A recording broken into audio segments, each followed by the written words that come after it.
ഇത് നമ്മൾ ഓല ഇലക്ട്രിക് സ്കൂട്ടറാണ്. ഏകദേശം ഒരു 45,000 കിലോമീറ്റർ ഇത് നമ്മൾ അച്ചീവ് ചെയ്തു. അതായത് 45,000 കിലോമീറ്റർ എബോ ആയിട്ടുണ്ട്.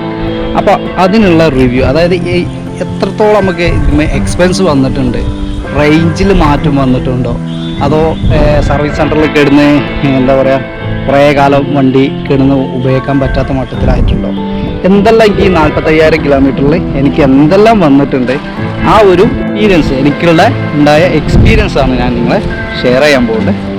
അപ്പം എന്തെല്ലാമാണെന്ന് നമുക്ക് നേരെ വീഡിയോ പോവാം. അപ്പോൾ ഇതാണ് നമ്മളെ വണ്ടി, 45,000 കിലോമീറ്റർ ഓടിയ വണ്ടി. നമുക്ക് ഡിസ്പ്ലേയിൽ നോക്കാം എത്ര കിലോമീറ്റർ ഓടി. അപ്പോൾ ഗൈസ് ഇതാ വെയിലായതുകൊണ്ട് കാണാൻ പറ്റുന്നുണ്ടോ അറിയില്ല. 46,594 കിലോമീറ്റർ, ഏകദേശം 17 മാർച്ച് 2022, 22, 23, 24, ഏകദേശം 2 കൊല്ലം കഴിഞ്ഞ്. അപ്പോൾ ഇതാണ് നമുക്ക് ഇപ്പോൾ നിലവിലുള്ള കിലോമീറ്റർ. ഓക്കെ, അപ്പോൾ ആദ്യം തന്നെ തുടങ്ങാം. നമുക്ക് ഫ്രണ്ടിൽ നിന്ന് തുടങ്ങാം. ഫ്രണ്ടിലെ ടയർ ഇതുവരെയായിട്ട് ഫ്രണ്ടിലെ ടയർ ഫസ്റ്റാണ് മാറ്റുന്നത്. അതും 45,000 കിലോമീറ്റർ ഓടിയതിന് ശേഷം, 45,000 കിലോമീറ്റർ ഓടിയതിന് ശേഷമാണ് ഈ ടയർ നമ്മൾ മാറ്റുന്നത്. അതുവരെ കമ്പനി ഓടിയ ടയറായിരുന്നു. അത് കമ്പനി MRF കൊടുത്ത ആ ടയർ വെച്ചാണ് 45,000 കിലോമീറ്റർ അപ്പോൾ നമ്മൾ ഓടിയിട്ടുണ്ട്. ഇനി പറയുന്നത് നമ്മൾ ഫ്രണ്ടിലെ ഡിസ്ക് ബ്രേക്കിൻ്റെ പേഡ്, അതായത് ബ്രേക്ക് പേഡ് ഏകദേശം മാറ്റിയിട്ട് നമുക്ക് 3ാമത്തെ ബ്രേക്ക് പേഡാണ് ഇപ്പോൾ ഇതിൽ ഉള്ളത്. 2 തവണ നമ്മൾ മാറ്റി 3ാമത്തെ ബ്രേക്ക് പേഡാണ് ഇപ്പോൾ നിലവിൽ നമ്മൾ മാറ്റിയിട്ടുള്ളത്. അപ്പോൾ ഈ 45,000 കിലോമീറ്ററിൽ നമ്മൾ 2 ബ്രേക്ക് പേഡ് മാറ്റി 3ാമത്തെ ബ്രേക്ക് പേഡാണ് യൂസ് ചെയ്യുന്നത്. ഇനി ബാക്കിലെ കാര്യങ്ങൾ പറയാം. ബാക്കിലെ ടയർ നമ്മൾ കമ്പനി കൊടുത്ത MRF ടയർ വെച്ചിട്ട് 28,000 കിലോമീറ്റർ നമ്മൾ ഓടിയിട്ടുണ്ടായിരുന്നു. അതായത് കമ്പനി കൊടുത്ത MRF ടയർ വെച്ചിട്ട്. അതിനുശേഷം നമ്മൾ സിയാറ്റ് ടയർ ഇട്ട് അത് ഏകദേശം നമുക്ക് പറയുന്ന പോലെ 45,000 വരെ നമുക്ക് 15,000 കിലോമീറ്റർ ആകുമ്പോൾ നമുക്ക് എന്ത് ചെയ്തിട്ടുണ്ട്, ആ സിയാറ്റ് ടയറും നമുക്ക് കിട്ടിയിട്ടുണ്ട്. അപ്പോൾ ഈ ഫ്രണ്ട് ടയറും ബാക്ക് ടയറും ഏകദേശം 45,000 ശേഷമാണ് നമ്മൾ മാറ്റിയിട്ടുള്ളത്. അപ്പോൾ ബാക്കിൽ 3ാമത്തെ ടയറിലാണ് ഇപ്പോൾ ഇത് കിടക്കുന്നത്. അതേപോലെ തന്നെ ഡിസ്ക് പേഡും അതേപോലെ തന്നെ 3ാമത്തെ പേഡാണ് ഫ്രണ്ടിൽ. അതേപോലെ തന്നെയാണ് തേയ്മാനം ഒരേപോലെ തന്നെ വന്നിട്ടുണ്ട്. അത് ശരിക്കും പറഞ്ഞാൽ നമുക്ക് ഡിസ്ക് ബ്രേക്ക് ശരിക്കും പറഞ്ഞാൽ റീജൻ ഉപയോഗിക്കുകയാണെന്നുണ്ടെങ്കിൽ, ഈ വണ്ടിക്ക് നമ്മൾ റീജൻ ഉപയോഗിക്കുകയാണെന്നുണ്ടെങ്കിൽ ഡിസ്ക് പേഡ് നമുക്ക് എന്ത് ചെയ്യാൻ പറ്റും, സേവ് ചെയ്യാൻ പറ്റും. റീജൻ എന്ന് പറഞ്ഞാൽ നമ്മൾ 90% ശേഷം നമ്മൾ വണ്ടി ഫ്രണ്ടിലേക്ക് തിരിക്കുകയാണെന്നുണ്ടെങ്കിൽ ഒരു എൻജിൻ ബ്രേക്കിംഗ് പറഞ്ഞാൽ റീജനറേഷൻ സിസ്റ്റമാണ്. അതായത് അപ്പോൾ നമ്മുടെ മോട്ടർ എന്താണ്, ഡൈനാമായി മാറുകയാണ്.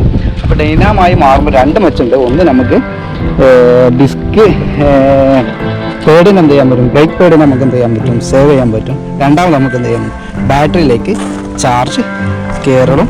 അതായത് ചാർജ് ചെറിയ മട്ടത്തിൽ കയറുകയും ചെയ്യും. അല്ലെങ്കിൽ ഇറക്കൊക്കെ ഇറങ്ങണമെന്നുണ്ടെങ്കിൽ നമ്മൾ റീജൻ മാത്രം ഉപയോഗിച്ച് ഇറങ്ങാം. റീജൻ മാത്രം ഉപയോഗിക്കുമ്പോൾ ചിലപ്പോൾ ബ്രേക്ക് നമ്മൾ വേണ്ടത്ര കിട്ടില്ല. അപ്പോൾ ബ്രേക്ക് എന്തായാലും ആവശ്യം വരും. അപ്പോൾ 2 കൂടി യൂസ് ചെയ്യേണ്ടടുത്ത് 2 കൂടി യൂസ് ചെയ്യാം. ഒന്ന് മാത്രം യൂസ് ചെയ്യാൻ പറ്റുന്നിടത്ത് റീജനെ മാത്രം ഉപയോഗിക്കുക. അപ്പോൾ നമുക്ക് റേഞ്ച് ഇൻക്രീസ് ആയി കിട്ടും. പിന്നെ ഫ്രണ്ടിലൊക്കെ നോക്കിക്കഴിഞ്ഞാൽ കാര്യമായിട്ട് നമുക്ക് ഇത്രയും 45,000 കിലോമീറ്റർ 2 വർഷം ആയിട്ടുള്ള പെയിൻറ്റോ അല്ലെങ്കിൽ അങ്ങനത്തെ എന്തെങ്കിലും കാര്യങ്ങളൊന്നും നമുക്ക് നിരക്ക് ഫേഡായി പോവുക അങ്ങനത്തെ പ്രശ്നങ്ങളൊന്നും വന്നിട്ടില്ല. ഈ കാണുന്ന ഈ ബ്രേക്കിൻ്റെ കളറൊക്കെ മാറിയിട്ടുണ്ട്. അതുപോലെ റബ്ബർ, ഈ ഹാൻഡിൽ ഗ്രിപ്പ് ഇതുപോലെ ഒരു പ്രശ്നങ്ങളാണ്. അതേപോലെ ബട്ടൺസുകളെല്ലാം എന്തായിട്ടുണ്ട്, ഫേഡായിട്ടുണ്ട്. 2 ബട്ടൺസും ഫേഡായിട്ടുണ്ട്. അല്ലാതെ കാര്യമായിട്ടൊന്നും നമുക്ക് വന്നിട്ടില്ല. പിന്നെ ഈ സ്ക്രാച്ചും കാര്യങ്ങളൊക്കെ നമ്മളെ കൊണ്ടെടുക്കലിൻ്റെ പ്രശ്നം കൊണ്ടാണ്. അല്ലാതെ പെയിൻറ്റും കാര്യങ്ങളൊക്കെ അടിപൊളിയാണ്. നിരക്ക് അങ്ങനത്തെ പ്രശ്നമൊന്നും വന്നിട്ടില്ല. ഷെയർ ചെയ്യുന്നു. അതുപോലെ ഗ്ലാസ് ആണെങ്കിലും നച്ചിട്ടില്ല.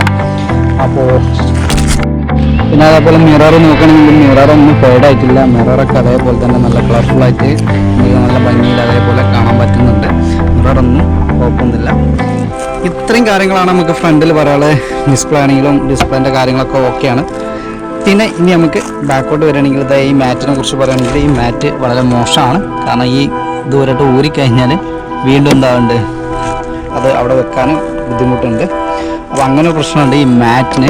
പിന്നെ അതേപോലെ ഈ ഒരു 2 വർഷം എബോ ആയപ്പോൾ തന്നെ സീറ്റ് പൊട്ടി, സീറ്റ് കവർ നമ്മൾ എന്ത് ചെയ്തിട്ടുണ്ട്, മാറ്റിയിട്ടുണ്ട്. കാരണം സീറ്റിൻ്റെ ആ സ്റ്റിച്ചിൻ്റെ അവിടെ പൊട്ടിയിട്ട് വെള്ളം ഇറങ്ങിയിട്ട് നമ്മൾ എന്ത് ചെയ്തിട്ടുണ്ട്, ഇത് സീറ്റ് കവർ നമ്മൾ പിന്നീട് ഇട്ടതാണ്. ഇനി പറയാനുള്ളത്, ഇത് എത്രത്തോളം സർവീസിന് കൊണ്ടുപോയിട്ടുണ്ട്, എത്രത്തോളം നമ്മൾ സർവീസ് സെൻ്ററിൽ നമ്മൾ വണ്ടി കിടന്നിട്ടുണ്ട് എന്നെ കുറിച്ച് പറയാം. എൻ്റെ സത്യസന്ധമായിട്ട് ഞാൻ പറയാം, ഈ വണ്ടി ഇന്ന് വരെ ഒരു ദിവസം പോലും സർവീസ് സെൻ്ററിൽ കെട്ടിക്കിടന്നിട്ടില്ല. അതായത് ഒരു രാവിലെ കൊടുത്തിട്ട് വൈകുന്നേരം കിട്ടേണ്ട ഒരു വർക്ക് നമ്മൾ ഇതിന് ചെയ്തിട്ടുള്ളൂ. അത് ഈ ഫോർക്ക് അപ്ഡേഷനും ഈ കാണുന്ന ഫോർക്ക് അപ്ഡേഷനും ചെയ്യാനും ഈ ഒരു സസ്പെൻഷൻ ഇവിടെ ലീക്ക് വന്നിട്ടുണ്ടായിരുന്നു, ആ ലീക്കും മാറ്റാൻ വേണ്ടിയാണ് അത് രാവിലെ കൊടുത്തത്. വൈകുന്നേരം ആയപ്പോൾ തന്നെ വണ്ടി കിട്ടിയിട്ടുണ്ടായിരുന്നു. പിന്നെ നമുക്ക് അവിടെ അത്രയും ടൈം നമുക്ക് ആവശ്യം വന്നിട്ടില്ല. കാരണം ജെന്ന് 1, അതായത് വണ്ടി ജെന്ന് 1-ന് ഇത് എല്ലാ കംപ്ലൈൻറ്റ് കുറവാണ്. പിന്നീട് ജെന്ന് 2 അതേപോലെ എയർ അങ്ങനത്തെ വണ്ടികൾക്കാണ് കൂടുതൽ കംപ്ലൈൻറ്റ്സ് കൂടുതൽ. പിന്നെ ഒന്നാമത് എന്താ വെച്ചാൽ എടുക്കുമ്പോൾ ഡിസ്ക് ബ്രേക്ക് ഉള്ള വണ്ടി എടുക്കുക. കാരണം എന്താ വെച്ചാൽ ഡിസ്ക് ബ്രേക്ക് അല്ലാതെ റം ബ്രേക്ക് ആകുമ്പോൾ ഈ വണ്ടി അതിൻ്റെ ബ്രേക്ക് റിലീസ് ആവാതെ ശരിക്കും പറഞ്ഞാൽ വണ്ടി മൂവ് ആവും. അപ്പോൾ ആ ബ്രേക്കിൻ്റെ സെൻസറുണ്ട്, ആ സെൻസറിൻ്റെ പ്രശ്നം കൊണ്ടൊക്കെയാണ് ഈ വണ്ടി പാർക്ക് മോഡ് മാറിയിട്ടും വണ്ടി പോകാത്ത പ്രശ്നങ്ങളൊക്കെ ഉണ്ട്. അത് റം ബ്രേക്ക്, അതായത് ഡിസ്ക് അല്ലാത്ത ബ്രേക്ക് ഉപയോഗിക്കുമ്പോഴാണ് ശരിക്കും പറഞ്ഞാൽ ഈ പറഞ്ഞ പ്രശ്നങ്ങൾ വരുന്നത്. പിന്നെ ഒരുവിധം കംപ്ലൈൻസ് ഒക്കെ റീബൂട്ട് ചെയ്താലൊക്കെ ഒരുവിധം കംപ്ലൈൻസ്, അതായത് സോഫ്റ്റ്വെയറിൻ്റെ ബഗ് അങ്ങനത്തെ കാര്യങ്ങളൊക്കെ റീബൂട്ട് ചെയ്താൽ ഈ അറിയാവുന്ന പ്രശ്നങ്ങൾ അതൊക്കെ റീബൂട്ട് ചെയ്താൽ എന്താവും റെഡി ആവും. അപ്പോൾ റീബൂട്ടിൽ റെഡി ആവാത്ത കാര്യങ്ങൾ ഈ പറഞ്ഞ ടെക്നിക്കലായിട്ടുള്ള നമ്മൾ സർവീസ് സെൻ്ററിലൊക്കെ കൊടുത്തിട്ട് ഒരുപാട് വണ്ടി കെട്ടിക്കെടുക്കുമ്പോഴാണ് ശരിക്കും പറഞ്ഞാൽ ഈ വണ്ടി നമ്മളെ വണ്ടി ഒരു മാസക്കണക്കിന് അതേപോലെ ഒരുപാട് സമയം അവിടെ വണ്ടി നമ്മളെന്താണ് സർവീസ് സെൻ്ററിന് ആവശ്യം വരുന്നു. അപ്പോൾ ഒരുവിധം അറിയുന്ന കാര്യങ്ങൾ നമ്മൾ തന്നെ ചെയ്തു പോകും. ഇനി നമുക്ക് ഈ വണ്ടിയിൽ എന്തെല്ലാം മാറ്റിയിട്ടുണ്ട്, ഞാൻ പറഞ്ഞ തേയ്മാനുള്ള സംഭവങ്ങളാണ്, നമുക്ക് ആവശ്യമുള്ള സംഭവങ്ങൾ മാത്രം മാറ്റിയതാണ്. ഇനി വാറണ്ടിയിൽ നമുക്ക് ഫ്രീ ആയിട്ട് എന്തെല്ലാം മാറ്റി തന്നിട്ടുണ്ട്.